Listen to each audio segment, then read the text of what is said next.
Prije nego što poslušate ovaj klip, zamolili bismo vas da se subscribe-ujete na naš kanal. Belwood Radio. Prilikom pretraživanja pronađen je 5000 godina star grob u kojem se nalaze drevni Romeo i Julija. Oni su bili sahranjeni u blizini dva konja koja su bila smeštena u položaj kao da vuku kočiju. Preistorijske ljubavnice su pronađene u oblasti Karagnata u Kazahstanu. Dok se kraj tela muškarca nalaze bodež i vrh strele, žena ima nakit, uključujući narukvice ukrašene poludragim kamenjem, prenosi Daily Mail.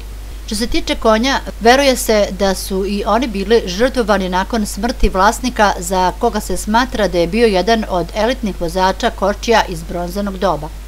Arheolog dr. Igor Kukuškin, zadužen za iskopavanje, rekao je da postoje neke nejasnoće kako u vezi odnosa, tako i u vezi smrti sahranjenog para.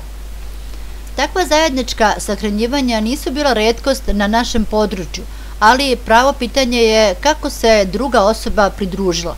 Da li su oni muž i žena, ili možda nisu ni bili povezani, ali su preminuli u kratkom razmaku. Naše istraživanja za sada nisu pokazala tragove nasilne smrti, ali i dalje radimo na razjašnjavanju uzroka. Ono u što smo sigurni jeste da su konji ubijeni. Ako pogledate crteže iz tog vremena, vidjet ćete da su konji pozicionirani identično kao kod upreganja u kočije. Kod Romea i Julije su pronađeni i rani predmeti iz tog doba. Muškarac je sahranjen sa vrhom strele i metalnim bodežom, dok je žena kraj sebe imala narukvice od poludragog kamenja, rekao je on.